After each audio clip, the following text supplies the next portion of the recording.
नहीं, पवित्रता का अर्थ है शरीर पवित्र करना, वाणी पवित्र करना और मन पवित्र करना। शरीर पवित्र, जैसे आप शौचालय गए तो उतने ही वस्त्र पहन करके जाइए जितने धो सकते हो, नहीं तो आजकल तो बंद व्यवस्था है। आप शौच हुए, स्नान किए, अंगोछे से पोछा और फिर अपने कपड़े धारण कर लिए।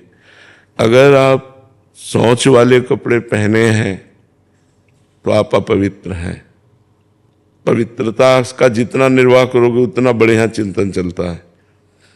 लघु शंका गए, आप खड़े खड़े लघु शंका कर रहे हैं, आपके पैरों में छिट्टी पड़ रही, फिर आपने मूत्रेंद्रिय को प्रक्षालन नहीं किया, धोया नहीं, फिर हाथ नहीं धोए, आचमन नहीं किया, आप अपवित्र हैं। कुछ भोजन पाया, आचमन नहीं किया, अच्छे से कुल्ला नहीं किया, आपका मुख अपवित्र है। आपका मन गंदे विचार कर रहा है तो अपवित्र है। पवित्रता का निर्वाह जितना करोगे उतना ही अनुभव होता चला जाएगा। अब जैसे हमें भोजन पवा दिया जाए तो हम पता चल जाएगा कि बनाने वाला क्या सोच रहा था, कैसे बना रहा था। पर हम वस्त्र पवित्र, सब पूरी पवित्रता का निर्वाह, तो तुरंत पता चल जाएगा। तो ऐसे हम पवित्र रहें तो हम अपने मन को जान सकते हैं, अपनी बुद्धि को जान सकते हैं, मन बुद्धि को भगवान में लगा सकते हैं। अब हमारा मन कहाँ गया क्या, इसलिए पवित्रता का निर्वाह करना अत्यंत आवश्यक है। ब्रह्मचर्य यम नियम में आता है, संयम में। ब्रह्मचर्य और पवित्र करता है। ये तो बाह्य पवित्रता है, ब्रह्मचर्य आंतरिक पवित्रता करता है। यदि हम गृहस्थ में भी हैं तो जितना खींच पावे, महीने, 2 महीने, 4 महीने ब्रह्मचर्य रहे, जितना अधिक से अधिक। ब्रह्मचर्य एक अमोघ शक्ति है जो आपको हर समय उत्साहित रखेगी, स्मृतिवान रखेगी, शरीर को स्वस्थ रखेगी, मन को स्वस्थ रखेगी, नेगेटिव विचारों को रौन देगी, पॉजिटिव विचारों को उत्पन्न कर देगी। ये ब्रह्मचर्य में बहुत लाभ है।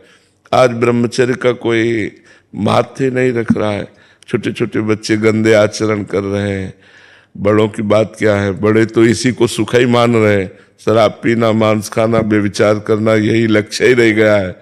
कोई बिरले ऐसे हैं जो इससे हट करके थोड़ा आत्मानंद, भगवदानंद, सत्संग की तरफ चल रहे हैं, तो कुसंग की तरफ ही जा रहे हैं। शराब पीना, ये करना, वो करना, गंदे आचरण करना।